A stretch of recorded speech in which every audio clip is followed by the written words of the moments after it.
Good morning student. Today we will start BCom part second EAFM paper first. अपना जो topic है वो management of working capital का है, जिसमें हमने फर्स्ट और सेकंड मेथड कंप्लीट किए हैं। आज हम स्टार्ट करेंगे third method, projected balance sheet method. तो स्टूडेंट जो दो मेथड हमने कंप्लीट किए हैं वो फर्स्ट था ऑपरेटिंग साइकिल मेथड और सेकंड था current assets and current liabilities forecasting method.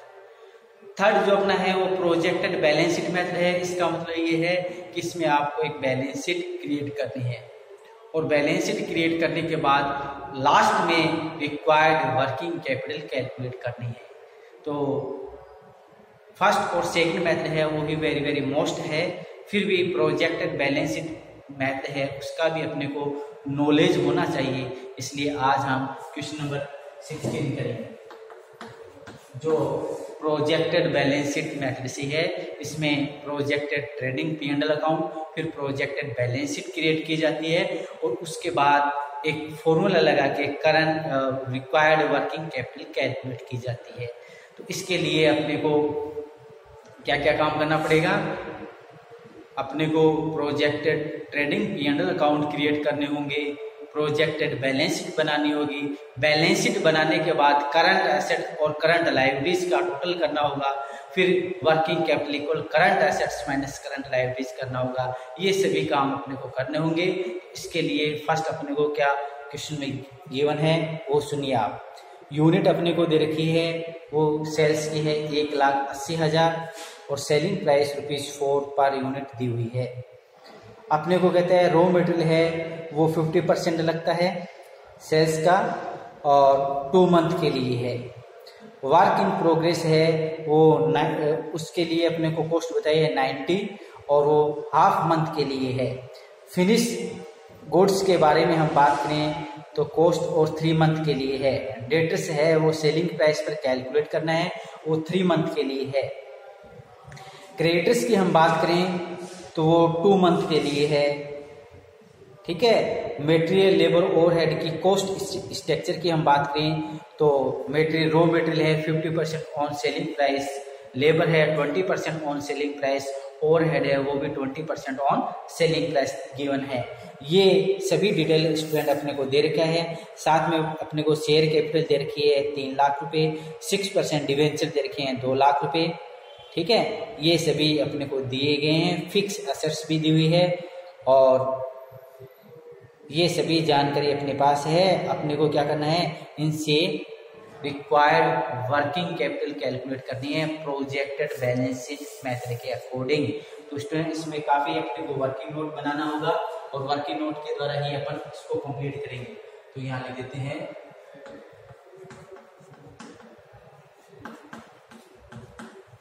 Working note. अब वर्किंग नोट में फर्स्ट अपने को लिखना है सेल्स। सेल्स के लिए units into selling price, units into selling price, ये एनएमडी सेल्स है। ठीक है, यूनिट्स अपने पास है, सेलिंग प्राइस है, इससे हमने कैलकुलेट किया। Point number second, calculation of stock. Stock की कैलकुलेशन अपन करेंगे। अब आपको पता है स्टॉक 3 प्रकार के होते हैं। एक रॉ मटेरियल, रॉ मटेरियल की कैलकुलेशन अपने को करनी है। सेल्स है 7,20,000 जो भी काउंट की है, इनटू 50% लगता है रॉ मटेरियल, ये 50% हो गया और 2 मंथ के लिए है, ये 2 मंथ के लिए। ठीक है, इस प्रकार से ये 60,000। फिर करते हैं बी पॉइंट में work in progress. Sales into 90 divide में 100। ये 90 क्या है? 90 का मतलब है raw material, work in progress, overhead, तीनों का टोटल कर दिया है 90। हाफ मंथ के लिए है, ये हाफ मंथ के लिए कैलकुलेट किए हैं 27। C point finish goods. Finished goods में भी sales is 7,20,000 into cost into 3 month के लिए 3। ठीक है, इसको कैलकुलेट कर देते हैं तो ये आएंगे 1,62,000। ठीक है, तो ये सभी पॉइंट नोट करिए। वर्किंग नोट काफ़ी अधिक है इसमें, तो ये आप स्टूडेंट नोट कर लीजिए। तीनों स्टॉक मैंने कैलकुलेट कर दिए, एनुअल सेल्स आपको बताइए।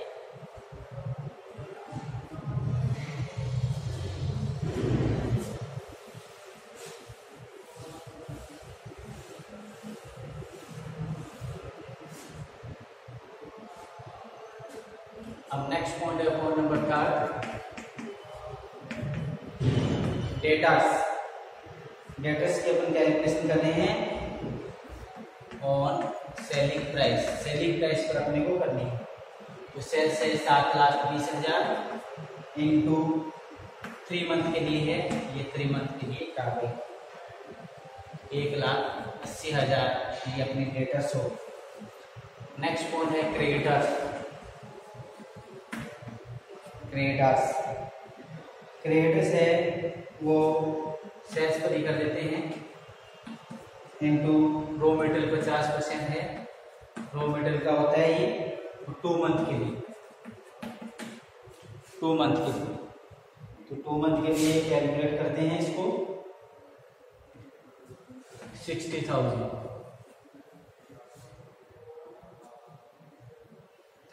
इसके बाद लास्ट पॉइंट है कैलकुलेशन ऑफ कॉस्ट। कॉस्ट का स्ट्रक्चर बताते हैं। A point raw material, B point direct labour, C point overhead. Material 50% लगता है सेल्स का, तो 7,20,000 अपनी सेल्स है, इसका 50%। 7,20,000 का लेबर लगता है वो 20%, और 7,20 का ही ओवरहेड भी लगता है 20%। इस प्रकार से स्टूडेंट कैलकुलेट करोगे आप 3,60,000, और ये 1,44,000, ये भी 1,44,000। इस प्रकार से स्टूडेंट हमने डेटर्स की कैलकुलेशन की और सेलिंग प्राइस, ये सेल्स है 3 मंथ के लिए, ये कैलकुलेट। क्रेडिटर्स की कार्रवाई की, क्रेडिटर्स भी कैलकुलेट है। डेटर्स क्रेडिटर्स हम बैलेंस शीट में लिखेंगे ना, उसके लिए कॉस्ट ऑफ सेल्स, मटेरियल अब क्वेश्चन में दिया है 50% लगता है सेल्स का, लेबर 20% लगता है, ओवरहेड भी 20%। ये सेल्स है अपनी, इसका 20 और 50% मैंने काउंट किए। इस प्रकार से जो प्राइमरी कैलकुलेशन थी वो हमने कंप्लीट कर ली है। अब हम स्टार्ट करते हैं प्रोजेक्टेड बैलेंस शीट या प्रोजेक्टेड P&L अकाउंट बनाना। इसको आप नोट कर लीजिए, वर्किंग नोट अपना कंप्लीट है।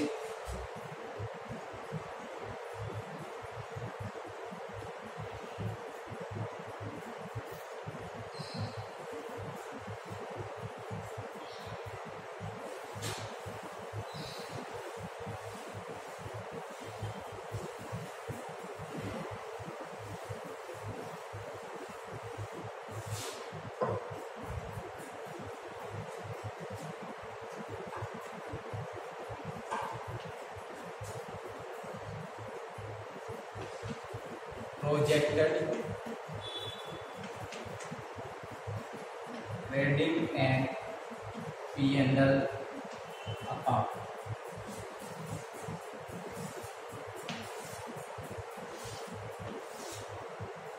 ये फॉर्मेलिटी है। प्रोजेक्टेड ट्रेडिंग P&L अकाउंट से हम नेट प्रॉफिट कैलकुलेट करेंगे।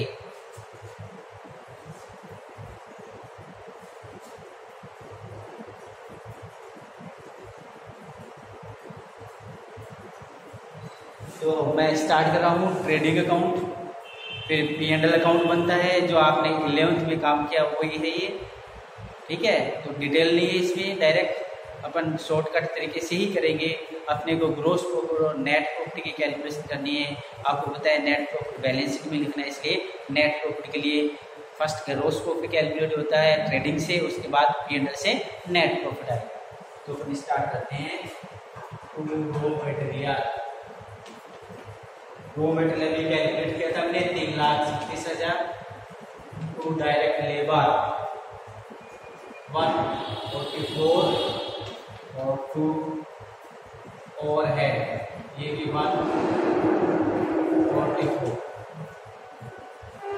इसके बाद यहाँ आइटम रह गया ग्रॉस प्रॉफिट। ठीक है, ये अंतर आएगा अपना। और इधर है सेल्स, ये हमने कैलकुलेट की थी 7,20,000।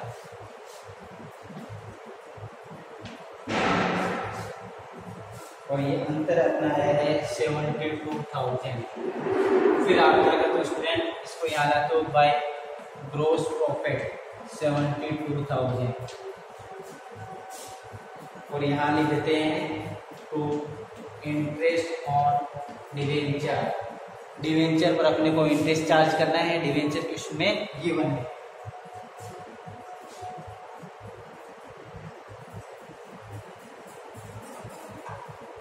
ये 2 लाख के हैं और 6% चार्ज करना है 12,000। ठीक है, डिवेंचर कितने के हैं? 2 लाख के हैं, 12,000।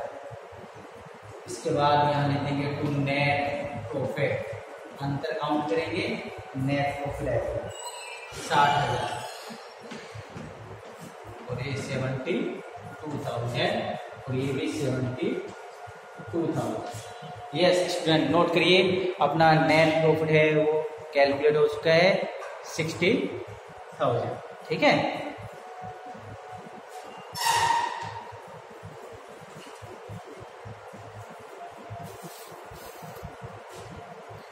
इसके बाद हम स्टार्ट करेंगे प्रोजेक्टेड बैलेंस शीट में। ठीक है, projected balance sheet, projected trading P&L complete है। अब अपन क्या करते हैं, projected balance sheet.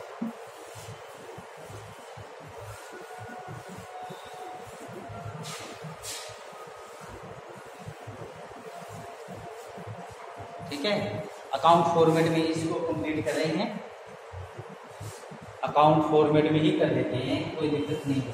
Projected balance sheet, first यहाँ लिखते हैं share capital. Share capital question में गिवन है 3 लाख, 6% डिवेंचर दिए हैं 2 लाख,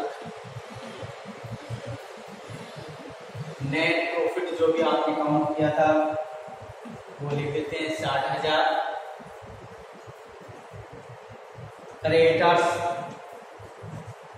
क्रेडिटर्स हमने कैलकुलेट किए थे वो भी 60,000 थी। ठीक है, ये आइटम ये है।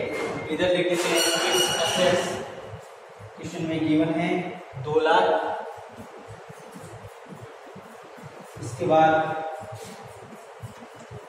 स्टॉक, अब स्टूडेंट अपने पास स्टॉक में काफ़ी स्टॉक है, raw material work in progress stock. Raw इस पे आप लिखोगे raw material work in progress और फिनिश गुड्स, तीनों को अंदर, क्योंकि हमने वर्किंग नोट में कैलकुलेट कर लिए हैं तो ये आप तीनों ही नोट करके इनका टोटल बाहर लिखोगे। टोटल आएगा 249,000। ठीक है, और एक वो लिखना है डेटर्स। डेटर्स भी हमने कैलकुलेट किया था, तो डेटर्स अपने थे 1,80,000। 1,80,000। अब आप टोटल करोगे DRCR का तो इधर अंतर आएगा और इस अंतर को बोलते हैं बैंक ओवरड्राफ्ट। क्या बोलते हैं? Bank overdraft. इधर अंतर आएगा तो 90,000। ठीक है, अब आप टोटल कर लेना, इसका टोटल करना, वो टोटल यहाँ रख देना, लाइव की साइड में अंतर आएगा उसको आप बोलोगे बैंक ओवरड्राफ्ट 90,000। ठीक है, अभी क्वेश्चन कंप्लीट नहीं हुआ है। ये करने के बाद आपको क्या करना है, इसको नोट कर लीजिए। इसके बाद आपको क्या करना है अभी बताते हैं।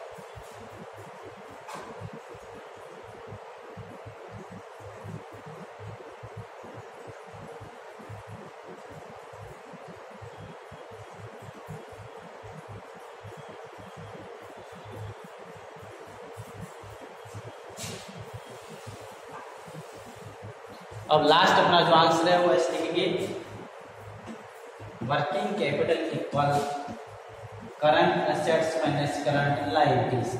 ये फॉर्मूला जो हमने स्टार्टिंग में कहा था कि वर्किंग कैपिटल क्या होता है, वो ये प्रोजेक्टेड बैलेंस शीट में यूज किया जाता है। तो working capital equal current asset minus current liabilities. अब करंट एसेट स्टूडेंट यहाँ से देखना है, आपकी ये जो बैलेंस शीट बनी ना इसमें, तो ये है करंट एसेट्स, ये है करंट एसेट्स, इनका टोटल यहाँ लिखेंगे करंट एसेट में। करंट लायबिलिटीज में देखिए ये है करंट लायबिलिटीज, ये दो करंट लायबिलिटीज है, ये आप लिख के समझ आएगा ना। करंट एसेट्स इनका टोटल कर देना करंट एसेट्स, करंट लायबिलिटीज में इन दोनों का टोटल कर देना जो हमने राइट की है ये current liabilities. Current assets minus current liabilities equal क्या होती है, वर्किंग कैपिटल। तो इस प्रकार से ये क्वेश्चन कंप्लीट हो चुका है। तो आपको पता चल गया होगा कि प्रोजेक्टेड बैलेंस शीट मेथड में क्या होता है, फॉर्मूला सीधे ही current asset minus current liability. But इसके लिए प्रोजेक्टेड ट्रेडिंग P&L अकाउंट बनाना होगा, उसके बाद प्रोजेक्टेड बैलेंस शीट बनानी होगी, और जो प्रोजेक्टेड बैलेंस शीट है उस बैलेंस शीट से आपको करंट एसेट और करंट लायबिलिटीज को कलेक्ट करके फिर इसमें वैल्यू पुट करनी है। तो ये भी टॉपिक का इसमें एक ही है क्वेश्चन अपने को थर्ड मेथड का, तो वो आपको नॉलेज के लिए मैंने करवाया। नेक्स्ट क्लास में नया टॉपिक स्टार्ट करेंगे। रिक्वायर्ड वर्किंग कैपिटल का जो टॉपिक था वो काफ़ी बड़ा था, वो आज कंप्लीट हो चुका है। नेक्स्ट क्लास में हम नए टॉपिक के साथ स्टार्ट करेंगे। थैंक्स।